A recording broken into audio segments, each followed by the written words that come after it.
Saya mengundang saudara-saudara sekalian untuk turut bersama saya masuk dalam perjalanan keseharian untuk pembentukan kerohanian kita, di mana kita akan praktek solitude, silence, stillness, and scripture reading.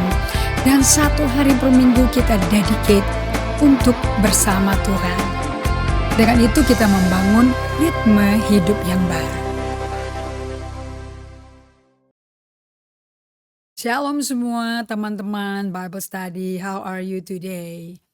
Well, kita masih dalam the journey in the book of Job, masih dalam perjalanan kehidupan Ayub. Nah, semua itu ditulis ya buat pembelajaran kita. So, saya mau welcome everybody yang sudah bergabung bersama kami. Senang sekali bisa lihat Ibu Ratna sudah siap belajar and terus mencatat apa yang dibagikan, apa yang Tuhan kasih resonansi di hati Ibu ya.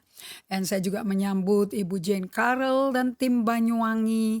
Dan teman-teman dari Banyuwangi lainnya juga yang bergabung. Senang sekali bahwa saya punya teman belajar bersama sampai ke Jawa Timur, ujungnya Jawa Timur. Juga join Carol Tangku, Ibu Triani, kawan-kawan kami dari GBI Rumah Doa di Sorong. Dan kawan-kawan kami juga dari Kalimantan, Pak Martin Panik, juga Pak Ludiman, dan teman-teman kami dari Meksiko, dari Hong Kong, dari Australia, Ibu Irene, dari Phoenix, Arizona. So good to have you all together. Dan tentu kawan-kawan kita dari Manado, Minahasa Utara, Selatan, Tenggara, dan Balikpapan tentunya. Dan juga Samarinda, Jakarta, Depok, Cinere. We are so blessed juga dengan Ibu Tiur dari Medan, juga ada saudara Tiur juga dari Bali dan Pasar, dan rekan-rekan kita dari Jambi, dari Arusia. Kita akan terus menjelajari, menelusuri apa yang Tuhan sedang kerjakan dalam kehidupan seorang Ayub. Ini buku tertua dari Alkitab kita. Tapi sampai abad 21 ini di Jakarta masih berlaku buku ini. Ini buku yang tidak pernah ada kata kadaluarsa. Ini buku of all season, for all men of all season. So kita mulai berdoa ya. Dan kita akan masuk ke dalam pembelajaran yang penting buat kita fahami. Terutama kalau Anda sering baca buku Ayub, mungkin gak sering ya. Buku Mazmur. Nah ini perlu. Anda mesti nangkap sesuatu. Nah ini dari akumulasi buku Ayub, Mazmur, bukunya Ratapan Yeremia, saya nangkap sesuatu. Oke, let's pray. Bapa kami yang terkasih, Kau yang maha hadir di seluruh pelosok lokasi tempat yang kami sebutkan barusan ini, setiap jiwa Kau kenal secara unik dan secara detail karena Kau yang menenun mereka di kandungan ibu mereka. Kau sendiri tangannya, sidik jarimu ada di semua kita. Kita nggak bisa berdiri hidup hanya karena diri kita sendiri. Tapi tangan Tuhan menyertai kami dari formasi, konsepsi, formasi sampai kelahiran, sampai kami selesai di bumi. So Roh Kudus Allah berhembus kepada setiap firman yang dibagikan, pengertian yang dibagikan, supaya kita semua ini betul-betul terpaut, berakar kepada kebenaran firman Tuhan, kepada tali sifat hidup kita, sama seperti rumah yang berfondasi batu yang kokoh bukan pasir. Dan pikiran kita bisa diperbaharui hari per hari karena kami mengerti ini. So Roh Kudus Allah kerjalah di dalam kehidupan kami semua, termasuk hamba-Mu yang memberi, aku pun juga menerima dari apa yang kuberi. Kami minta hari ini pertemuan ilahi dengan Tuhan sambil duduk di muka layar Facebook kami berjumpa dengan Kau Tuhan. Maupun yang berjumpa nanti di YouTube, setiap kami pun akan berjumpa dengan Engkau. Terpuji namamu ya Bapa, dalam nama Yesus Kristus kami berdoa mengucap syukur. Amen. Oke, saya kasih tema baru. Dan kalau kemarin episode sebelumnya itu kita membahas Ayub 1, Ayub 2, bagaimana Ayubnya di hadapan Allah di tengah terjadinya kehancuran, musibah, badai, all in one day. Semua terjadinya dalam satu hari. Mau anak 10 meninggal, harta karun habis, harta tempat hidupnya habis, mata pencaharian dia, asetnya ludes total. Oke. Nah, kemudian di Ayub 2 kita ketemu sama teman-temannya dia yang luar biasa. Support system yang fantastis. Ayub 3 kita lihat Ayub nggak tahan lagi. Karena nggak dikasih tahu Tuhan berapa lama dia akan ngalami seperti ini sebelum dipulihkan. Nggak tahu, tentunya dia kepingin sehat, kepingin dipulihkan ya. Bukankah itu pergolakan yang terjadi di jiwa kita kalau kita ngalami situasi buruk yang memalukan, merusak nama baik kita, merusak nama baik keluarga, merusak nama baik perusahaan atau organisasi gereja, everything. Kalau udah rebur, hancur jadi debu, jadi kotoran kotoran di bawah di tanah itu ya. Rasanya kepingin cepet keluar dari itu. Nah, semua kita ngalami itu seperti Ayub. Nah, ternyata dari Ayub 3 sampai Ayub pasal 30 ada siklus pembicaraan over and over dari antara 3 teman. Ayub yang namanya sahabat kata Ayub 42 menjadi teman-teman yang kita belajar di episode yang minggu lalu sebelumnya, di mana Ayub itu teman-temannya legalistik, classic legalism. Pokoknya kamu tuh nasibnya tuh sial kayak gini tuh, dosa kamu nih, nggak beres lo hidupnya. Kamu bohong kan selama ini. Jadi isinya penghakiman. Nah, hari ini kita mau belajar apakah yang diucapkan oleh teman-temannya Ayub, dan yang hebat tuh ya dari Ayub 4 sampai 30. Itu Eliezer ngomong, Elifas ya, Elifas ngomong, Bildad ngomong, Sofar ngomong, dan satu persatu loh ditulis loh. Eliezer ngomong apa ditulis, terus disanggah sama Ayub. Masuk Bildad, sanggah sama Ayub. Ini kemudian teman yang terakhir juga disanggah Ayub, terus berulang-ulang lagi. Nggak capek-capek sampai 30 pasal loh. Oke. Nah, di situ kita akan menemukan apakah di tengah badai itu teman-teman kita itu memiliki basis untuk kasih nasihat, kasih penguatan, kasih ceramah itu dari teologi yang sehat apa enggak ya? Ternyata di tengah badai kita baru tahu sebetulnya dasar dari alasan dan nilai-nilai nasihat-nasihat yang kita kasih tahu orang itu apa? Betul-betul dari Alkitab. Apakah betul-betul itu di Matius 7 ya, kalau orang itu bangun rumah di atas pasir, sama ada orang bangun rumah di atas batu karang yang kokoh. Nanti ada musim badai, musim angin puyuh, musim hujan, yang dibangun di fondasi yang betul maupun yang pasir, dua-duanya ngalami. Nah, nanti akan tahu yang mana yang pasir, mana yang batu karang itu kalau ada badainya. So badai ini akan menunjukkan pada kita apakah kita ini sampai hari ini memiliki teologi yang sehat apa enggak ya? Apakah kita berakar pada teologi yang sehat apa enggak? Nah, kalau enggak baca buku Ayub dengan teman-teman CS-nya, kan kita belajar bahwa dalam perjalanan hidup ini, apapun yang kita lalui, selalu membiasakan diri, kita belajar dari Yesus ya, kita punya support system. Nah, nanti ada, atau yang kita sebut saya belajar dari Ken Blanchard, dari Lead Like Jesus, namanya truth tellers. Orang-orang yang berani ambil resiko karena sayang, karena kasih. Memberikan kebenaran mengenai kondisi jiwa kita, kondisi batin kita. Apakah yang kita ngomong di dalam sama yang di luar sama nggak sih? Atau mungkin luarnya suci, haleluya, tapi dalamnya sebetulnya lagi bergumuh. Saya mau teman-teman saya yang saat ini mungkin sedang mengalami ini, Anda dimasukkan ke atmosfer, ke situasi di mana circumstance ya, sikon, Anda nggak bisa buat apa-apa. Nah, saya alami ini 6 tahun ini, I don't know what to do. Tapi dan saya teriak-teriak semua ayat, semua kutipan janji Tuhan, kayak Tuhan itu kayak langit itu tembaga, kayak nembus kayak tembok, nabrak tembok, hit the wall. sampai kita sebut namanya the darkness of the soul ya.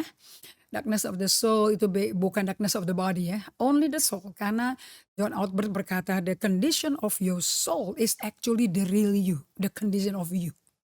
Nah, kalau jiwanya itu sakit, jiwanya itu merontak, jiwanya itu tertekan, itu jiwa akan teriak, akan menjerit. Tapi banyak dari kita malu karena kita besar di aliran agama yang mengatakan kalau sampai jerit, sampai nangis, teriak-teriak itu kayak orang nggak punya pegangan. Kayak orang, ya imannya kok lemah sekali, ternyata selama ini hanya main-main ya, hanya pura-pura. Apa itu istilahnya ya, faking gitu ya, bohong gitu ya. Kasih gambaran apa itu? Oke, nah nanti Anda akan mengalami seperti Ayub, ternyata perjalanan nggak enaknya ini, dark night of the soul is uncertain length of time. Panjangnya tuh nggak tahu sampai kapan. Kapan mau berhenti? Saya lihat di YouTube ada quote kayaknya, oh Bill Gates memprediksi kapan COVID akan berakhir di tahun ini katanya. People can say whatever they want to say untuk nyenengin beberapa orang. Tapi promises is only promises. Oke. Nah, di kitab Ayub ini saya tulis di sini adalah kitab tertua dalam Alkitab. Dan kita perlu belajar dari Ayub dan support sistemnya ya, ketiga temennya ini yang mestinya jadi truth teller. Tapi ternyata kesalehan Ayub yang diagungkan Tuhan itu tidak tahan selamanya gitu loh. Dia meledak juga gitu loh. Nah, teologi apa aja dari pelajaran buku Ayub ini baca ya. Biar ngantuk-ngantuk nggak apa-apa. Tapi yang penting Anda adalah Tuhan Roh Kudus akan tuntun kok. Lihat kata-kata yang menarik. Oke. Apakah support system kita tuh punya teologi yang sehat apa enggak? Karena kalau orang udah mengalami terpuruk, betul-betul dibanting, dikhianati, dibanting total, mentalnya sampai remuk, sampai hang, lebih dari hang, dah jebol lah mesinnya. Di situ akan kita didatengin orang kok, pasti. Nggak diundang juga datang kok. Apalagi orang dengar kita pasti dia datangnya. Nanti yang kita perlu pelajari dari temannya Ayub, teologi apa aja ya yang hidup dalam mereka. Dan apakah masih ada di abad ke-21 di zaman global pandemic COVID-19 ini teologi dari temannya Ayub? Masih ada nggak di teman kita? Nah, ada nggak di kita juga? Apa ini cuma buku sejarah, amin di zamannya Ayub kelar ya udah? Apa ada dibawa sama kita, sama support system kita sampai hari ini? Ternyata ada. Nah, hari ini kita akan melihat diskusi yang berbobot berat. Wah, ini deep discussion karena teologi ya yang diomongin teman-temannya. Ini diskusi yang heavy man, deep kalau orang ngomong itu ya. Begitu berat and deep dengan Ayub yang udah hancur hidupnya. Bayangin Anda ngomong deep theology to somebody destroyed. Oh Tuhan tolong. Bagaimana kasih diskusi-diskusi berat kayak begini ya. Dan kepada orang yang baru berapa jam yang lalu atau berapa hari yang lalu itu ancur-ancuran hidupnya. Nah, so sambil kita meringkas hari ini ya sebisa mungkin 2 episode deh. Di mana kita akan bahas ayat pasal 4 sampai 30. Anda doa aja deh. Oke.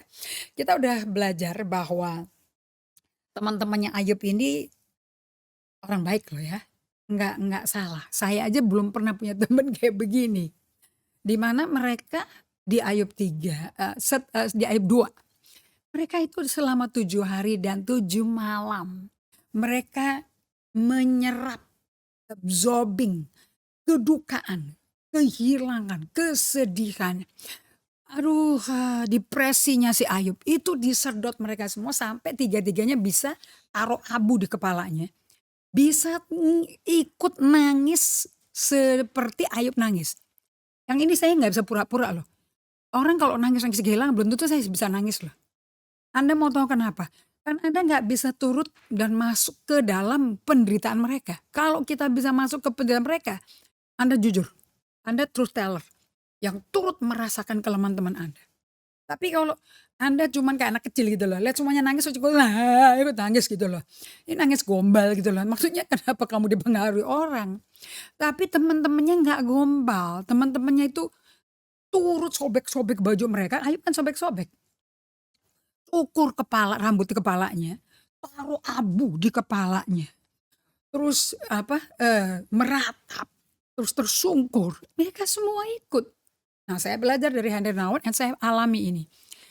Kalau kita sendiri nggak pernah merasakan our interior life, kehidupan interior kita, inside of our soul, seperti apa di tengah kita ngalami pengkhianatan, fitnahan, gosipan, olok-olok, dicemooh, dibully, terus kita nggak dengerin nih perasaan kita. Anda nggak mungkin bisa dengar perasaan orang. You can never listen to other people emotion. Nah, kalau Anda nggak pernah solitude silence, of course you will never know.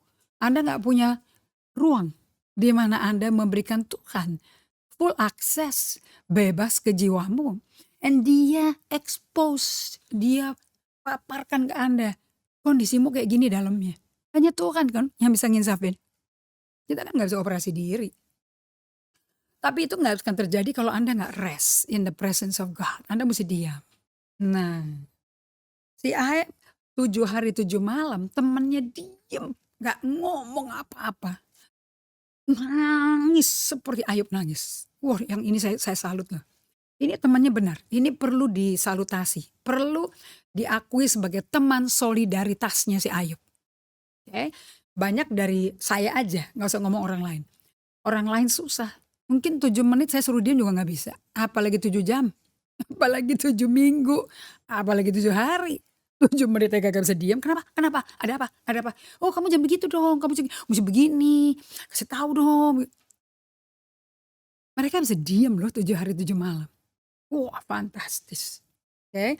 Nah, kita mau belajar hari ini bahwa di sepanjang hidup kita ini, kita akan menemukan di tengah-tengah kita ngalami nggak unhappiness, nggak seneng, kecewa, dicuekin orang, diomelin, dimaki, dimarahin. In your life, by your parents, by your teacher, by your boss, sibling lah semuanya. Ternyata ada juga komentar-komentar itu yang sifatnya tuh kayak bener, kayak bagus. Dan kita juga bisa bilang, ya bener aja kita dari kecil kita pernah dengar itu kok. Tapi kita nggak tahu ya. Dalam perjalanan ini, hidup kita ini, pesan-pesan seperti ini nih sebetulnya dari mana ya asalnya ya. Tapi membentuk sudut pandang kita loh, perspektif kita. Membentuk bagaimana kita ngelihat Tuhan tuh kayak apa. Pandangan kita mengenai Allah tuh kayak apa. Pandangan kita tentang diri kita kayak apa. Ya, kalau Anda sering ngomong mengenai diri Anda, "Aduh aku nggak layak, aku nggak bisa, kamu kan bukan kamu." Itu your view about you. Itu akarnya dari mana? Pandangan kita mengenai orang lain. Lihat orang lain, langsung bisa bilang, "Ini tipenya kayak gini nih, oh dia pasti kayak gini tipe-tipe."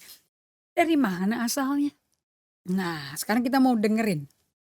Di Ayub 4 ayat 7 sampai 11 saya pakai, translation, bebas ya, terjemahan bebas ya, di sini. Di mana temannya si Ayub ini di Ayub 4,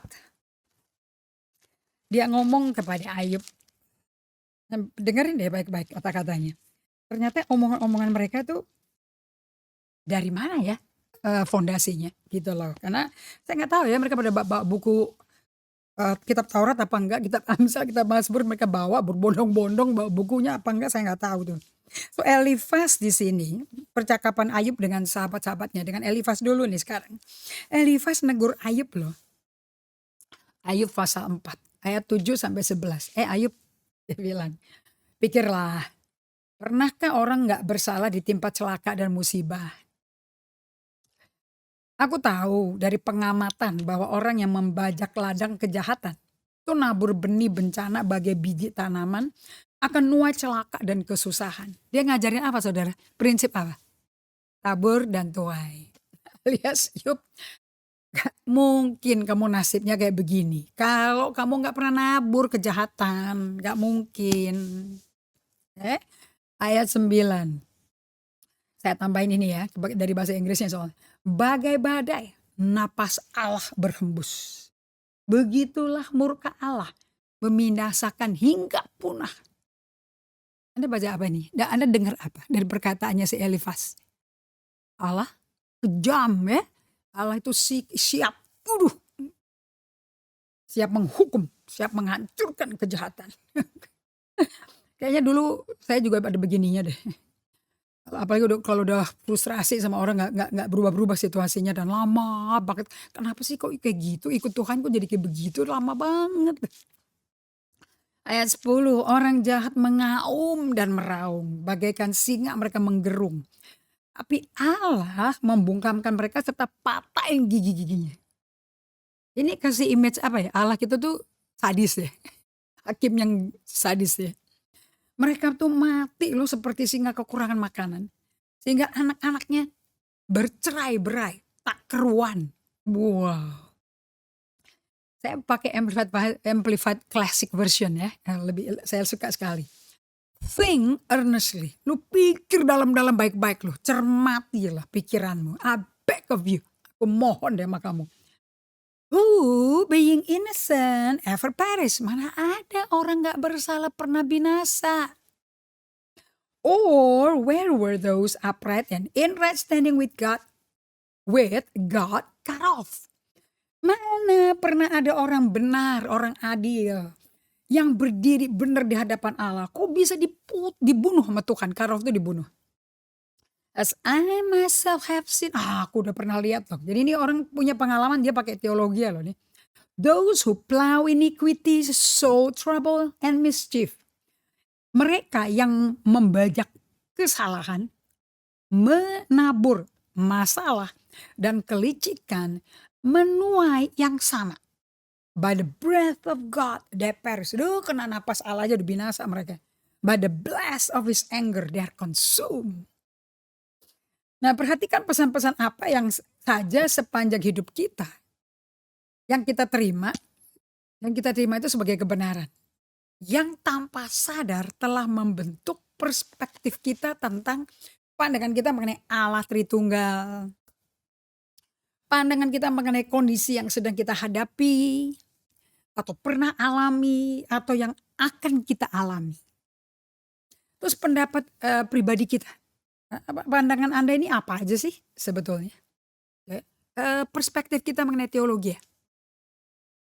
Perspektif kita tentang kita sendiri, keluarga, dan organisasi yang kita pimpin.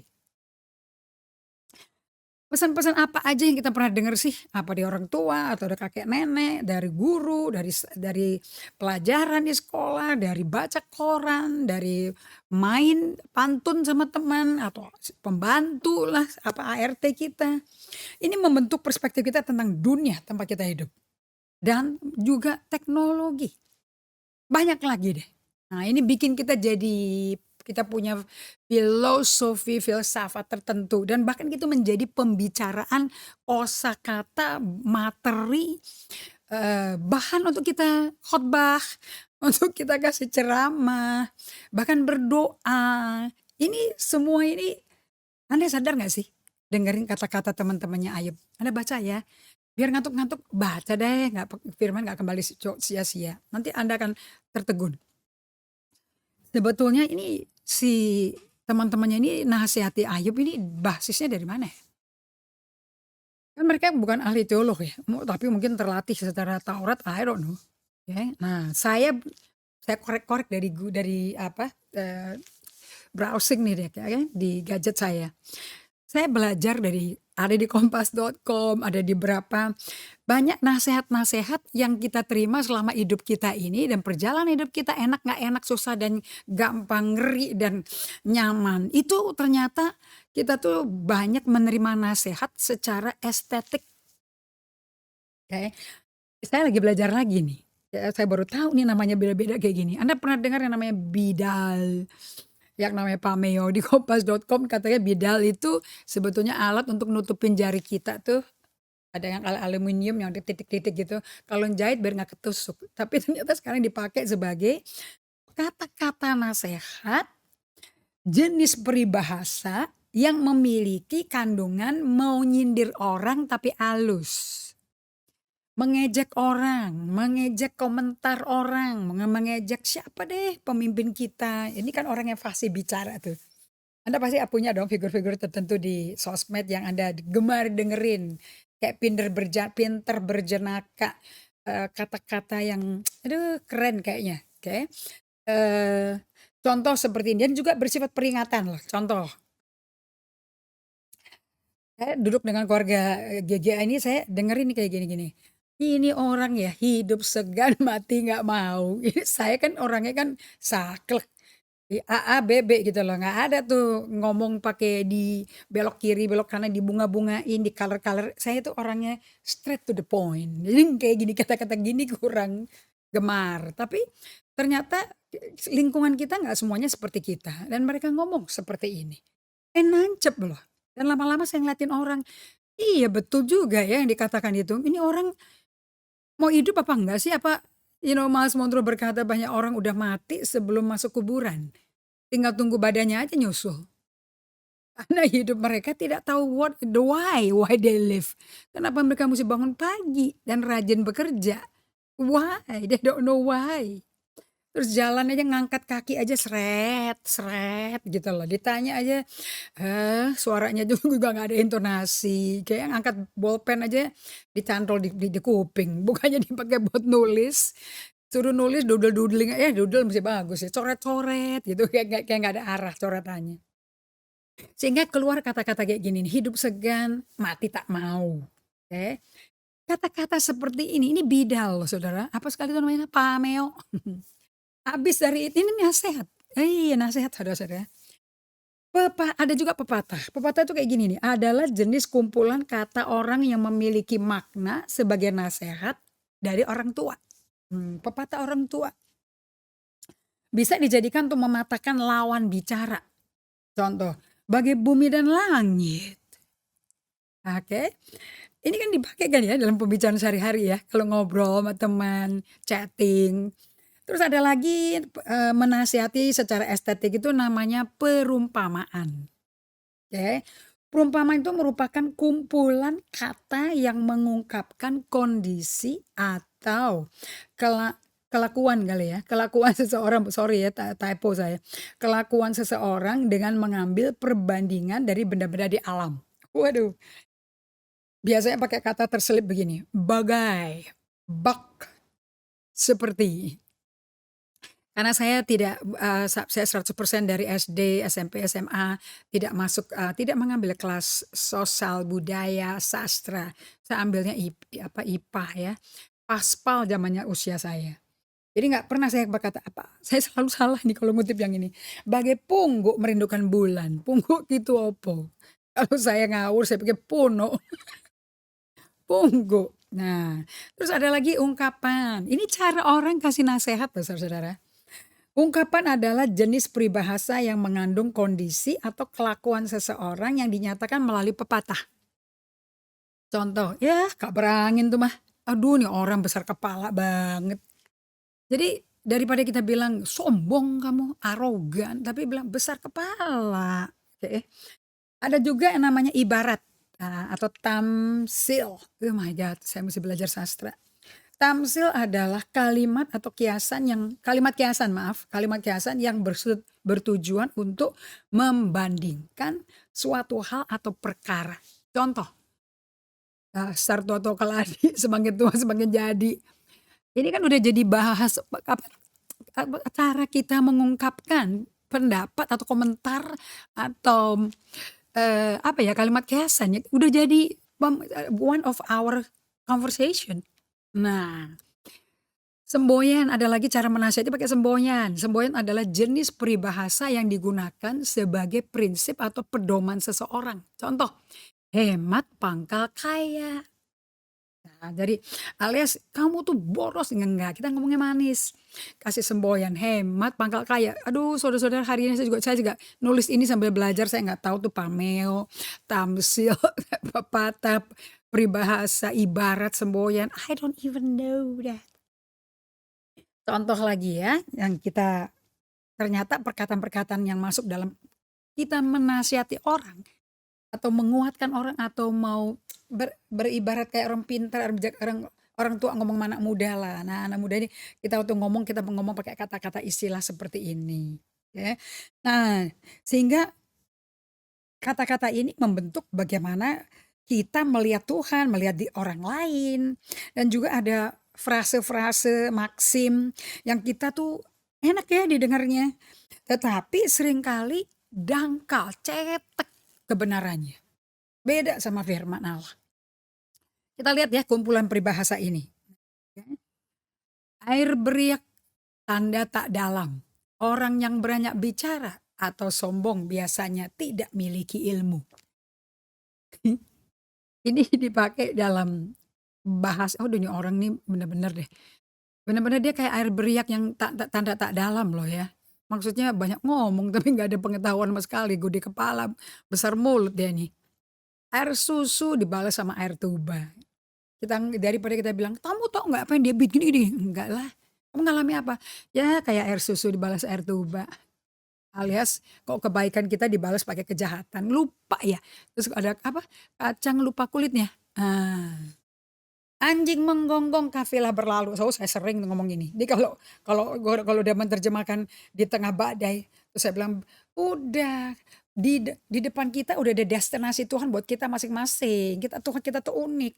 Biarinlah dia mau lemparin mercon, mau lemparin kotoran anjing ke muka kita, mau ngomong kayak Daud itu jalan tuh keluar dari istananya setelah Absalom kudeta, terus si Mei ngiringin si Daud dari tempat tinggi berkata, "Tuh anjing lu dasar anjing kan, anjing kan." Daud diam, saya diajarin sama salah satu guru saya berkata, "Wah, kenapa kok Daud diam? Mungkin dia benar-benar terima memang dia benar anjing waktu itu." Terus well, I don't know ya, apakah itu cara yang betul meninterpretasi ya. Atau Daud itu hanya biarin aja dia mau gonggong-gonggong tuh kayak anjing. Tetap dia berlalu menuju kepada Tuhannya, nggak peduli dia. Oke. Nggak pedulilah omongan orang, cibiran orang apa. Bisa juga kita percaya loh, dan ini semua ini kita percaya. Dan karena percaya kita hidupin. Sampai bisa-bisa anak udah nggak denger nasihat orang tua lagi. Kenapa? Aku diomelin melulu. Bodoh amat ah. Mau biar mama papa mau ngomelin saya, kakak saya, teman saya ngomelin saya, bodoh amat. Biarin aja mereka kayak anjing menggonggong, tapi aku tetap berlalu kayak kafilah. Lama-lama dia nggak bisa dengerin nasihat orang tuanya loh. Dulu di Amerika dia ngomong kayak gini. Orang tua, ini parenting loh nih. Orang tua di Amerika suka ngomong gini. If you don't know what to say, don't say anything, just be quiet. Ternyata ini dibawa sampai tua, sampai bertumbuh dewasa. Dan efeknya ke kerohanian. Jadi kenapa mereka pada susah berdoa? Karena mereka ini udah terajut di otak. Well, I don't have anything to say to you God, so I better be quiet. Tuhan, di kamar doa pun dia berkata, aku nggak bisa ngomong apa-apa lagi. Jadi gue diam. Dari kecil juga diajarin kalau memang nggak punya bahan apa-apa, diam aja. Apakah nasihat ini sempurna, benar, berbobot? Atau pendek tapi cetek gitu loh, nggak ada kebenaran berakar. Contoh lagi, aduh tuh orang bagai musuh dalam selimut ya ternyata ya. Teman dekat yang berkhianat, artinya ini tuh mereka tuh grup yang berkhianat. Tapi kita ngomongnya nggak kayak begitu, kita ngomongnya mereka kayak musuh dalam selimut. Jadi sama orang-orang sekitar kita hati-hati aja, semakin dekat you better be careful. Mendapat akses proximity yang dekat, be careful. Kayak bisa-bisa mereka musuh dalam selimut. Lihat deh tanda-tandanya. Jadi semua orang kita curigain. Nah kalau di dalam bahasa Inggris ada peribahasa juga, oke? Mereka pakai parables and proverbs, oke? Di Alkitab kita ada ya parables. Jesus give the parable of the sower, and juga ada proverbs. Kita ada the book of Proverbs, Amsal, Salomo. Nah, proverbs adalah brief, memorable saying that offer ethical direction in specific situation from generation to generation. Amsal adalah perkataan-perkataan yang pendek tapi memberikan kenangan yang memberikan nilai etik, mengarahkan etika dalam situasi yang khusus dari angkatan ke angkatan. Oke. Jadi they are a feature of almost all cultures historically as well as today. Ini menampakkan semua budaya, hampir semua budaya ada, dan secara sejarah sampai hari ini ada kata-kata etik yang mengarahkan kita, yang sepertinya nasihat yang baik bijaksana dari angkatan ke angkatan. Oke, the proverb is tailor made. Nah, ternyata amsal-amsal ini memang dibikin secara khusus, secara tertentu for primary oral cultures where with no system of inscription what cannot be remembered is lost. But even in contemporary literary culture, new saying continue to be coined. Ini adalah perkataan secara verbal yang penting dalam budaya-budaya, tapi nggak ada sistem penulisannya. Oke. Ini bisa diingat, bisa keinget deh, bisa tapi juga bisa hilang. Apa yang diingat bisa hilang juga. Dan ini sifatnya kontemporer. Sampai hari ini masih terus keluar peribahasa amsal-amsal kayak begini. It continues sampai hari ini. Jadi maksud saya mengucapkan ini semua kepada Anda. Hidup kita ini sehari-hari ini banyak amsal-amsal, banyak perumpamaan-perumpamaan, banyak pepatah-pepatah, banyak simbol-simbol, ibarat-ibarat yang diberikan dan sudah mambo jambo campur aduk capcay dalam pola pikir kita. Jadi kita kalau ngomong, alias Tuhan bilang Anda mesti berpikir dulu sebelum ngomong. Ini asalnya dari mana? Is it worth saying it sebagai nasihat bagi orang yang lagi susah? Banyak proverb itu pakai metafor, gambaran-gambaran. Contohnya seperti ini, kan ada loh ini di Alkitab. A city set on a hill cannot be hid. Kota yang ditaruh di puncak gunung mana bisa disembunyikan. Namanya aja di puncak, semua juga ngelihat. Ada juga yang tidak bersifat metafor. Seperti amsal-amsal yang namanya itu Maxim. Nah, saya dulu pernah langganan dulu zaman saya kecil sekolah pakainya roti merek Maxim. What can be cured must be endured. Oh, kalau kamu ngalami masalah-masalah berat nggak bisa diberesin lagi, ya udahlah, tancap aja lah, ya bertahan aja, ya terima aja, hidup dengan itu aja, nerimo. Oke. Pernyataan-pernyataan kayak gini nih, amsal-amsal. The grass is always greener on the other side. Tuh rumput tetangga selalu lebih bagus ya dari kita ya. Yang berikutnya saya dengar dari John Evans ini nih. Money talk. Uang bicara loh. Walaupun kertas tapi bisa bicara loh. Okay. There is more where that came from. Dia ngomong kayak gitu. Lihat aja deh. Dari tempat di mana dia ngomong, ada lebih dalam lagi tuh. Apalagi tuh di dalamnya tuh situ. Pasti deh masih banyak lagi tuh. Korek aja terus. Ya. So Amsal mengekspresikan hanya partial truth. Kebenaran sebagian. Yang cocok untuk situasi tertentu, tapi mungkin buat orang lain gak cocok. Nah, karena cocok untuk situasi tertentu kita terima jadi benar. Contoh nih, ini sebetulnya bagian dari golden rule Injil kita Matius 7:12. Part of the golden rule, tapi dipotong. Do unto others before they do unto you. Lakukan ke orang lain dulu sebelum mereka lakukan ke kamu.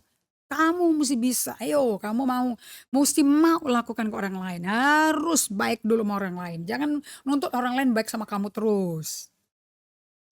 It's no sin to be rich loh. Nggak dosa kok, kepingin kaya tuh nggak dosa. If you need a helping hand, look on the end of your arm. Kalau Anda butuh lengan yang mau menolong Anda, lihat aja ujung daripada lengan kamu. Alias pakai tangan sendiri dong, diangkat tanganmu, jangan geletak aja. Anda ketiga, amsal-amsal ini intinya apa sih? Lebih menekankan self-reliance. Pakai kekuatanmu, andalkan dirimu.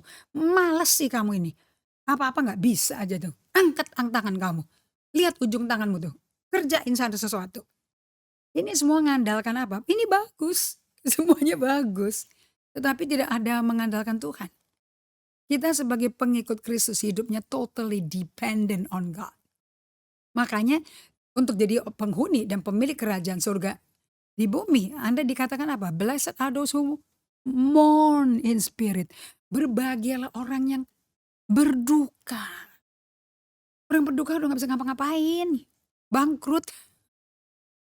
Mereka akan dihibur, oke. Siapa yang hibur? Bukan ujung tanganmu dong. Siapa yang hibur?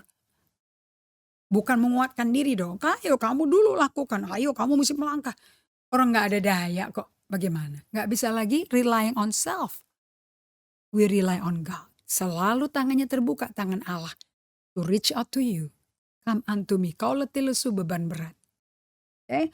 A parable is more expansive cousin to the proverb. Perumpamaan ini ada sepupunya dari si Amsal, tapi lebih dalam pengulasannya.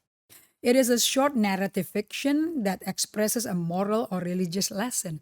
Ini adalah naratif yang bersifat fiksi, tapi bisa mengekspresikan pelajaran-pelajaran mengenai moralitas dan agama. Parable and proverbs, they both reflect and shape how we experience our world. Ini yang saya mau bagikan sebetulnya.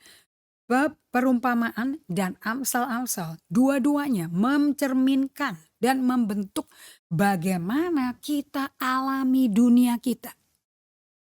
Nanti kalau ketemu orang lagi susah, lagi ngomel, lagi curhat, curcol kayak apa, kita bisa nambah-nambahin kasih komentar loh, komen. Kan sekarang di YouTube ada komen, di Facebook ada komen, apapun bisa dikomenin. Yang keluar kata-kata ini. Oke, contoh, ini saya dengar waktu saya belajar inner healing dari hamba Tuhan orang asing, and Joyce Meyer. Dia ngomong kayak gini, bener nggak nih para pepatah kayak begini? "Stick and stone may break my bone, but words will never hurt me." Itu tongkat sama batu pasti patahin tulang kita, tapi kata-kata nggak mungkin melukai kita. Ini kita tanya ya sama diri kita, ini pernyataan ini benar apa salah? Kalau Anda lulus SMP pasti salah. Orang kita tuh nyakitin orang pakai kata-kata. Bahkan kata-kata nyakitinya tuh lebih lama sembuhnya dibandingin kalau ketimpuk batu. Kalau ketiban batu, ketiban bara, nabrak pintu, sobek dahinya dijahit. Dan kalau tidak ada bekas jahitan halus, benang-benangnya bisa melebur. Bisa pakai botox jadi licin. Lupa, oh iya ya, aku pernah kejeduk, aku pernah ketimpa loh, aku pernah kejatuhan batu loh. Lupa. Tapi perkataan orang waktu kamu umur 4 tahun, 5 tahun yang nancep nungsep ke hatimu. Sampai 70-80 tahun bisa keinget, bahkan membentuk shape the way you think, membentuk bagaimana kau berpikir. From you were young. Saya contohnya, mama saya masih apa tuh, sigot kali ya. Baru ada konsepsi pertemuan sperma papa saya dan telur mama saya. Mama saya cuma ngomong, "Aku kuret aja ya, aku gugurin aja ya." Mana saya bisa ngomong sama mami saya, dampaknya berat. Sampai kalau saya nggak lahir baru, saya nggak dikasih tahu Roh Kudus seperti angin sepoi-sepoi basah ngomong. Waktu saya nyetir mobil di tanjakan Sudirman, mau menuju ke ibadah saya, di belakang mami saya, sebelah kiri papi saya. Tuhan Roh Kudus ngalus ngomong, tanya ke mami saya, "Kamu pernah mau digugurin nggak?" So saya ditanya sama Roh Kudus, spontan aja nanya, nggak mikir nanti, nanya setelah ibadah biar tenang dulu, nggak, langsung tanya. "Mam, itu Tuhan tak suruh saya nanya loh, Mami pernah nggak ada rencana menggugurkan saya?" "Oh itu kan dulu." Saya kasih jawaban langsung plak. Ya terang dulu ya, kalau nggak hari ini kan mungkin nggak bisa nyetir dong. Yang bener aja, masa sekarang mau gugurin? Ya pernah dulu pernah kepikiran, tapi kan nggak terjadi. Iya nggak terjadi. Masa hari ini hantu yang nyetir mobil? So, I mean Anda bisa tanya sama diri Anda. Kira-kira ini stick and stone may break my bone, but words will never hurt me? Itu kan mami saya punya perkataan ke mamanya dia, sama ke suaminya. Masa Indri denger? Tapi ternyata di janin itu adalah darah. Dalam darah adalah nyawa. Imamah 17 ayat 11. Si nyawa denger. Terekam. Sampai lahir udah gede. SMA, saya tuh kalau nyari pelukan tuh cari pelukan papi saya. les bahasa Inggris. Semua mata pelajar maunya number one. Saya tahu papi saya nggak kuat di biologi, kimia, tapi dia kuat di matematika. So saya selalu bikin PR, langsung duduk pulang dari kantor dia, saya duduk di pangkuannya dia, periksain, periksain.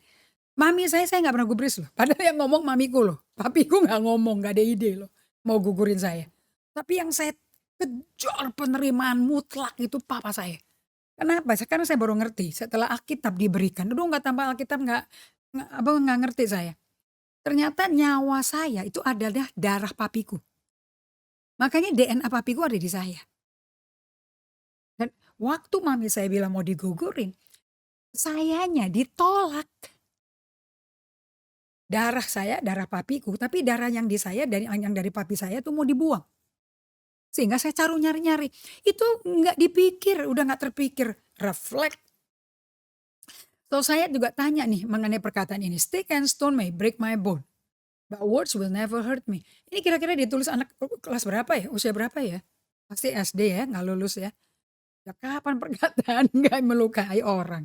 Saya banyak di dalam 5-6 tahun terakhir ini melakukan banyak pemberesan-pemberesan, mencabut, membatalkan kata-kata dan tarik kata-kata yang pernah saya lakukan, lemparkan, teriakin ke jemaatku sendiri yang Tuhan percayakan. And I have to renounce it, cabut, batalkan, minta maaf, tobat saya.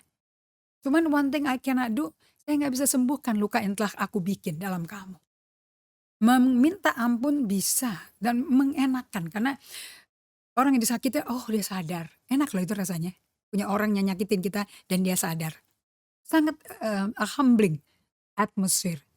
Tapi orang yang sadar dan rendah hati itu nggak bisa nyembuhin loh luka yang dia telah bikin. Karena kata-kata itu lebih tajam daripada batu, saudara. Oke. Terus ada kata-kata kayak begini. Coba kita latihan ya. What doesn't kill you makes you stronger. Ini kalau bahasa Inggris ada kayak gini nih. Kalau Anda sekolah di Amerika, di Australia pasti dengar orang-orang mereka ngomong kayak gini. Yang nggak matiin kamu, pasti bikin kamu kuat. Melalui ini kamu pasti kuat. Betul apa enggak? Times heal all wounds. Waduh, ini yang pada belajar emotionally healthy spirituality, yang belajar inner healing, kesembuhan luka batin. Bener nggak nih perkataan ini? Ya salah ya. Nggak ada. Nanti juga berjalannya waktu dia sembuh sendiri kok, udah diemin. Pernah nggak orang tua ngomong gitu? Tuh loh anakmu nangis biarin. Nanti capek sendiri kok dia. Nanti kan kalau udah 1-2 jam dia capek, nanti dia diam sendiri, nanti juga dia lupa. Is that true? Wrong. Anda kalau belajar gunung esmu, menelusuri relung-relung dalam batinmu, no, no, no. Nothing is healed by time. Is healed by confession. So hati-hati ya. Karena semua perjumpaan dan amsal-amsal duniawi ini bisa berakar dalam hati kita. Bisa ngakar loh saudara-saudara. Tanya dong kepada Tuhan kenapa kok dia selalu mengajar dalam perumpamaan. Nah saya ajak nih. Sekarang kita mau pakai perumpamaan juga yang Yesus pakai. Dan kita mau tahu kenapa sih dia belajarin pakai perumpamaan. Why?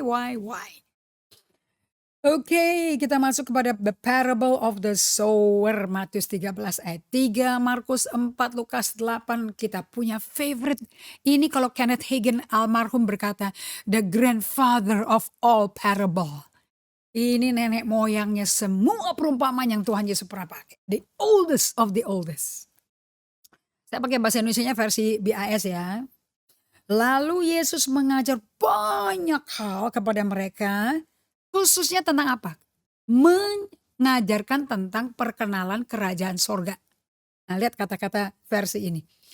Yesus mengajar banyak hal kepada mereka dengan memakai perumpamaan. Seorang petani pergi menabur benih. Demikianlah Yesus mulai dengan ceritanya. Kemudian, ayat 10-11 sekarang. Kemudian pengikut-pengikut Yesus datang dan bertanya kepadanya.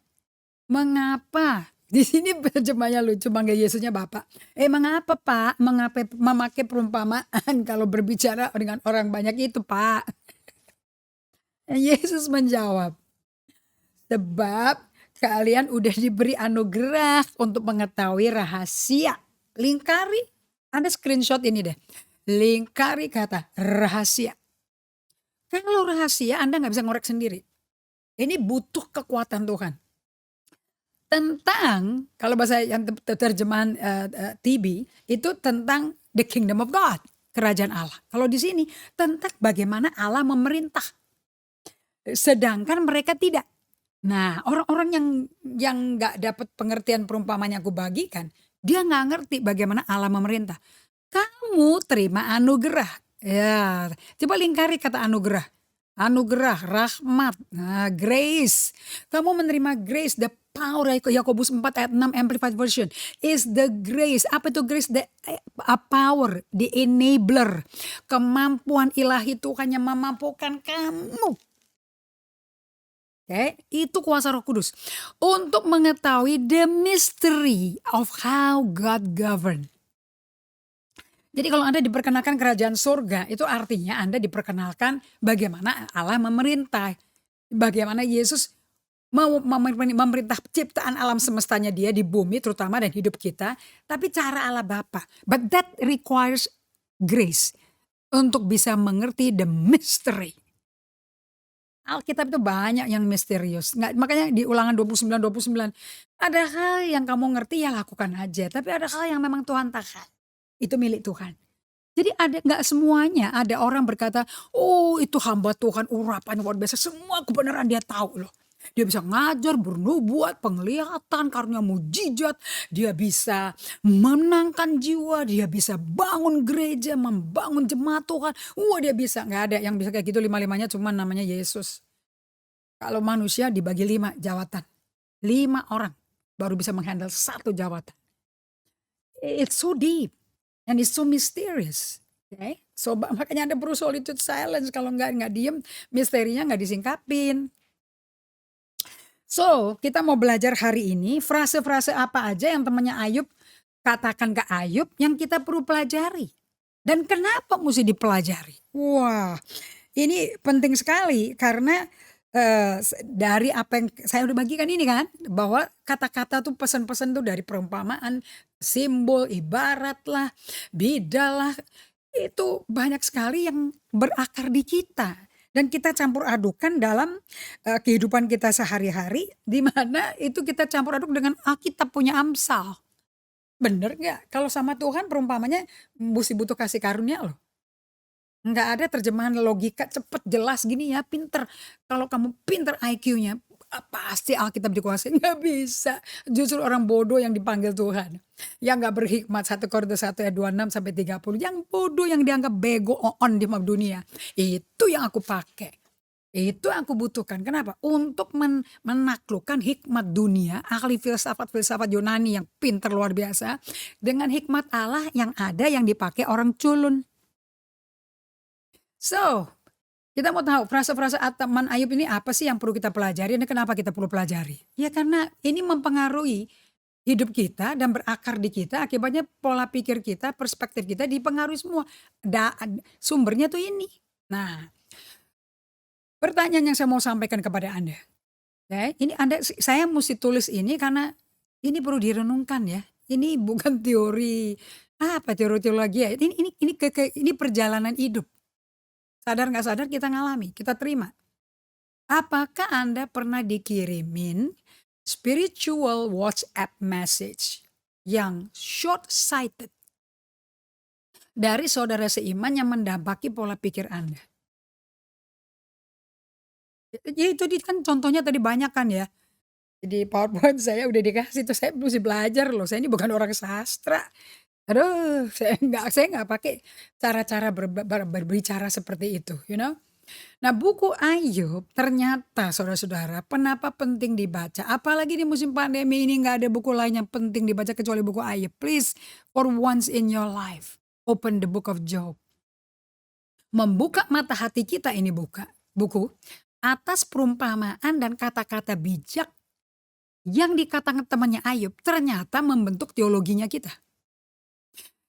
Dan mendampaki bagaimana kita berhubungan sama Allah, berhubungan dengan diri kita sendiri, berhubungan sama orang lain, berhubungan dengan otoritas, berhubungan dengan sesama. di kantor, di tempat kerja, di gereja, di komsel, bahkan bagaimana kita berhubungan sama anak cucu kita.